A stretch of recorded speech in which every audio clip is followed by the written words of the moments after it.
Hoje vamos falar mitos e verdades sobre o Coronavírus. essa pandemia mundial que está chegando com força no Brasil.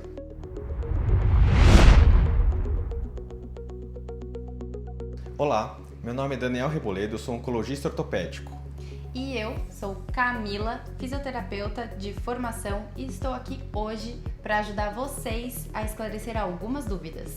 Hoje vamos falar sobre o coronavírus, que na verdade o coronavírus é uma classe de vírus. Vamos falar especificamente do SARS-CoV-2, que é esse vírus que está se disseminando pelo mundo, causando a doença chamada de Covid-19. Hoje, dia 16 de março de 2020, temos 200 casos confirmados de coronavírus aqui no Brasil. Então, temos uma tendência de aumento exponencial do número de casos. O objetivo final desse vídeo é trazer algumas informações de qualidade e desmistificar algumas fake news. O objetivo atual das autoridades de saúde é diminuir o número total de casos e diminuir a disseminação da doença para que ela cresça de maneira mais lenta. Para quê? Para não sobrecarregar o serviço de saúde.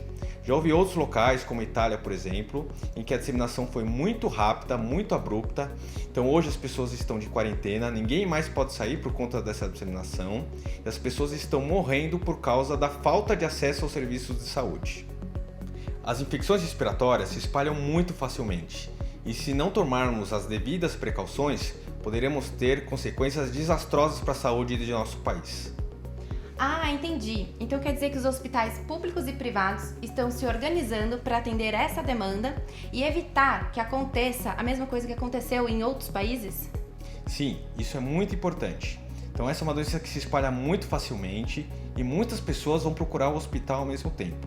Então cerca de 15% das pessoas que estão infectadas pelo coronavírus vão precisar de atendimento médico, vão precisar ir ao hospital e cerca de 5% vai precisar de internação. Então se todo mundo procurar o serviço médico ao mesmo tempo, isso não vai funcionar, vai entrar em colapso o sistema de saúde. Então é muito importante essa tentativa de atrasar a evolução, atrasar a disseminação dessa doença. Nossa, muita gente mesmo. E se eu estiver com gripe, eu devo ficar isolada em casa? Mas que horas que eu devo procurar o hospital? Então, essa é uma pergunta muito importante. Assim, a maioria das pessoas que vai ter Covid, que vai ter coronavírus, eles vão ser assintomáticos ou ter sintomas leves, como se fosse uma gripe mesmo. Então pode ter um pouco de febre, pode ter um pouco de espirro, até um pouquinho de falta de ar, tá? Agora, se esses sintomas forem muito importantes, então se tiver uma febre alta, acima de 39 graus, por 2 dias, que não melhora com o uso dos antitérmicos, se houver falta de ar, o paciente aí sim ele deve procurar um serviço de saúde. E todos os pacientes vão fazer o teste para diagnosticar o Covid? Não, com certeza não. Então hoje que temos já uma disseminação comunitária, ou seja, os pacientes já estão espalhando a doença aqui no Brasil mesmo, não é só aquele paciente que chega de viagem não. Então em cidades grandes que já tem um número grande de casos, como São Paulo, Rio de Janeiro, não há mais a necessidade da busca ativa de casos. Então aquele paciente que está pouco sintomático ou assintomático, ele não deve procurar o serviço de saúde para saber se tem o teste, tá? Se ele é positivo ou não. Por quê? Pode estar no começo da incubação, então pode ser que no começo ele dê um falso negativo mesmo, isso não vai alterar a evolução da doença e ele vai estar tirando a oportunidade de alguém que realmente precise fazer o teste, aqueles pacientes com casos mais graves, de fazer o teste e ter a resposta mais rápida do seu tratamento. Tem muita gente dizendo que se eu pegar o vírus, não vai passar de uma gripe leve. É verdade? Não, o coronavírus não é uma gripe como qualquer um, não é um resfriado, tá? Essa é uma doença que se dissemina muito rapidamente e o índice de mortalidade é muito maior do que de uma gripe normal. Então assim, para a grande maioria dos pacientes, aqueles que têm até 60 anos, realmente os sintomas vão ser muito parecidos com o de uma gripe. Já para aqueles pacientes acima de 60 anos, 80 anos principalmente, ou para aqueles doentes que têm alguma deficiência do sistema imunológico, então aqueles que estão fazendo quimioterapia por câncer, ou aqueles que têm AIDS, ou aqueles que têm tuberculose, essa pode ser realmente uma doença fatal. Então é nossa responsabilidade tentar diminuir a disseminação dessa doença para que não chegue nesses grupos de risco desses pacientes que podem realmente morrer dessa doença. Além disso, aqueles pacientes que já têm alguma doença sistêmica em tratamento também têm um risco maior de falecerem ou de terem complicações clínicas pelo coronavírus. Então aqueles pacientes que têm hipertensão, que têm diabetes, que têm doenças respiratórias, estão mais sujeitas a terem problemas clínicos, complicações relacionadas ao coronavírus. Em relação ao corona, ele é mais mortal que as outras epidemias?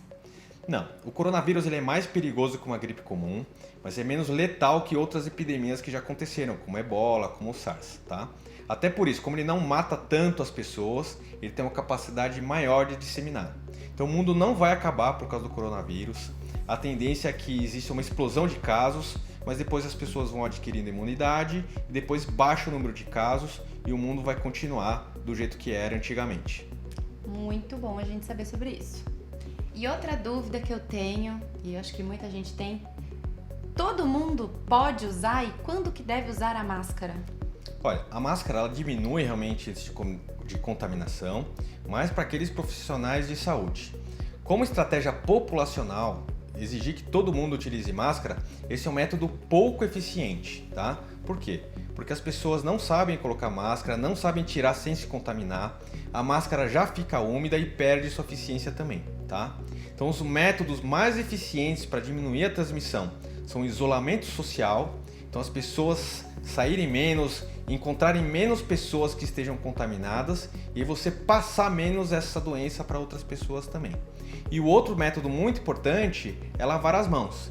Então pode ser que a gente encontre alguma pessoa que esteja contaminada e é muito fácil você levar a mão à boca. A gente faz isso o tempo todo, leva a mão no rosto, leva a mão na boca e esse vírus entra pelas mucosas, entra pela via aérea, entra pela boca. Então é muito importante lavar as mãos. E lavar as mãos quantas vezes ao dia? Então, isso daí é o tempo todo. Na verdade, essa é uma técnica de higiene para todo mundo, para qualquer doença, mas ela é especialmente importante na disseminação do coronavírus. Então, toda hora que a gente lembrar, a gente precisa lavar a mão. Então, quando chega em casa, quando vai se alimentar, quando encosta em algum objeto, quando sai do transporte público, quando chega no ambiente, o tempo todo a gente deve lavar as mãos com água e sabão. E se você tiver disponibilidade de álcool em gel naqueles ambientes que você não tem disponibilidade de sabão, isso também é eficiente. Então fica a dica. E falando sobre o vírus, muita gente fala que o vírus, em contato com altas temperaturas, ele morre. Isso é verdade ou é mito? Então, os estudos indicam que realmente o coronavírus ele não suporta temperaturas acima de 30 graus, mas o importante é que isso não é garantia que ele não vai se espalhar em países de clima tropical, de clima quente. Nós temos já inúmeros casos confirmados em países quentes como a Austrália, como o Sudeste Asiático. O que isso ajuda, na verdade, é que as pessoas se aglomeram menos nesses países que têm temperatura mais alta. Mas mesmo assim existe a capacidade dele se disseminar por esses países. Então não é porque a gente está no Brasil, que é um país quente, tropical, que essa doença não vai se disseminar. Existem casos de gripe, está tendo um surto de gripe mesmo na época quente, mesmo na época de calor. E daqui a pouco vamos entrar no outono. Então isso não é garantia de que haverá uma disseminação menor do coronavírus. Então, para evitar, o ideal seria não cumprimentar, não dar beijinho. Também Isso. é uma forma de evitar. Com certeza. Então essa aglomeração, quanto maior o número de pessoas juntas, maior a chance de disseminação. Então por isso que grandes eventos estão sendo suspensos, eventos esportivos, shows. Então se a pessoa puder evitar de ir num bar, num restaurante, num teatro, num cinema, isso também vai ajudar na diminuição da disseminação do coronavírus. O fato de a gente se cumprimentar com as mãos, dizem que é um fato primordial para poder disseminar aí o vírus. Isso é verdade? Isso acontece mesmo? Isso, com certeza. Então, o vírus ele não tá só apenas na tosse, no espirro, né, nessas gotículas das pessoas. Ele pode ficar nas superfícies. Então é muito comum da pessoa levar a mão à boca quando está espirrando, ou o tempo todo, por vários motivos, né? Então é normal ter uma quantidade de vírus na mão das pessoas. Então se a pessoa está contaminada e cumprimenta a outra pessoa, é muito fácil dessa outra pessoa levar a mão à boca e aí ela vai realmente encostar na sua mucosa, o vírus pode entrar pelas mucosas, que é a via que ele entra no organismo, e aí a pessoa pode se infectar. Então é muito importante, é uma das vias mais comuns de disseminação, é o contato manual de uma pessoa com a outra. Então vamos evitar os cumprimentos, vamos mandar um namastê, olá. Não vamos cumprimentar ninguém aí nesse período de crise aqui que a gente vai ter, né? Exatamente. Sem contato, só um alô. E a bendita vacina? Já saiu? Vai sair? Tem previsão? Como que estão as coisas aí? Então, ainda não existe vacina, essa é uma doença nova. Então, desenvolvimento de vacinas demora um certo tempo para ser feito. Primeiro precisa ser feita a segurança, avaliar a segurança dessa vacina. Depois é verificada a eficácia. Então, isso tudo demora um tempo, tá? Então, provavelmente, se formos ter uma vacina, isso vai ser para o ano que vem, não para essa leva de coronavírus. Agora é tratamento mesmo de suporte. Então, tratar os sintomas que estão relacionados ao coronavírus e não a prevenção propriamente dita. Então, saiu uma notícia aí que Cuba teria desenvolvido. Com certeza alguém vai desenvolver essa vacina e com certeza não vai ser Cuba. E em relação às crianças, elas pegam o vírus? Elas transmitem? Como que é esse contágio? Sim, com certeza. As crianças elas são contaminadas pelo coronavírus, mas os sintomas são muito parecidos com o do resfriado comum. Então aí que mora o perigo. Então assim, por um lado é bom que as crianças não vão ter grandes problemas, então os pais não precisam ficar tão preocupados em relação a isso, mas o problema é elas disseminarem para aquelas pessoas do grupo de risco. Então principalmente os avós, que são aquelas pessoas mais velhas, ou que já têm algumas doenças de base, então elas podem ser contaminadas pelos netos que estão contaminados pela doença. Então as crianças não costumam desenvolver, só aquelas que realmente já têm alguma doença, algum fator de risco, mas o grande problema é a transmissão dessa doença para os pacientes do grupo de risco.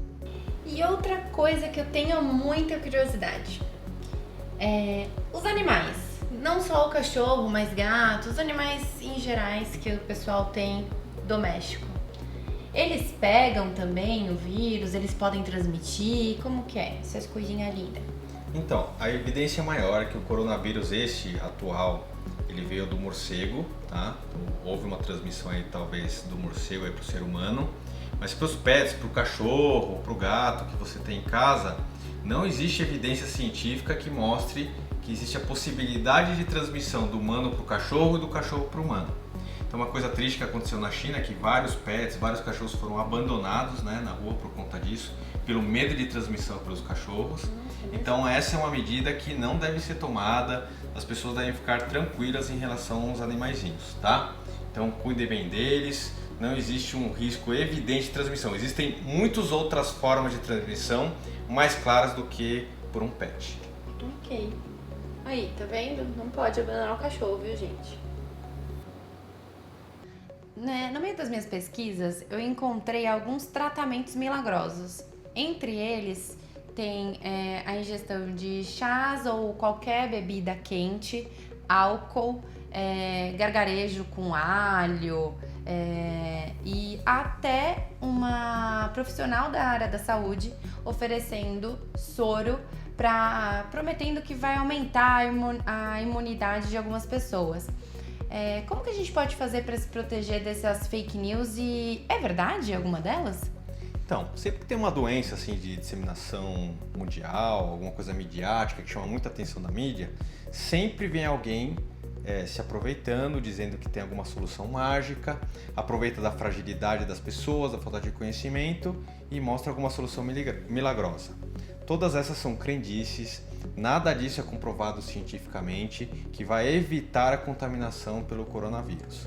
Então, isso acaba desviando o foco para as coisas que realmente são importantes, que é evitar o contato social, evitar a transmissão e lavar as mãos. Só isso é eficiente hoje em dia e há terapias de suporte para aqueles pacientes que estão com piora respiratória.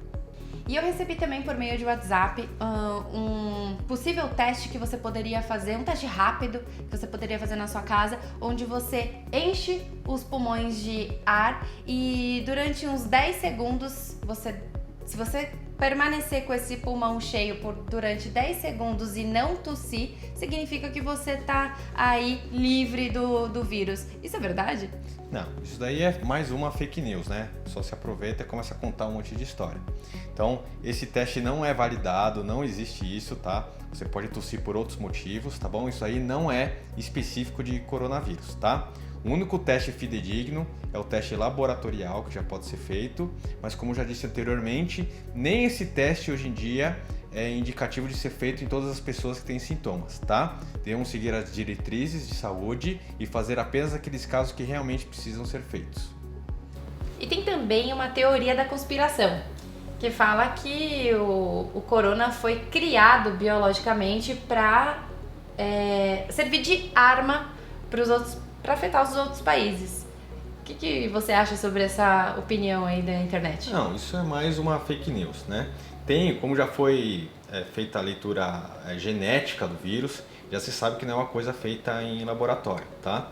Não faz sentido nenhum nessa história. As pessoas gostam de acreditar nesse tipo de história, como se fosse uma novela, um filme, mas isso realmente é um problema de uma epidemia, de uma pandemia que acontece de tempos em tempos. É só isso. Então vamos focar no que é importante, fazer a prevenção, o tratamento das coisas que realmente são importantes e não ficar inventando história. E outra pesquisa que a gente procurou também, que é bem interessante, fala que as pessoas pararam de consumir produtos chineses achando que o vírus poderia de alguma forma vir ali junto com o produto. Eu queria saber a sua opinião sobre esses fatos e essas pesquisas.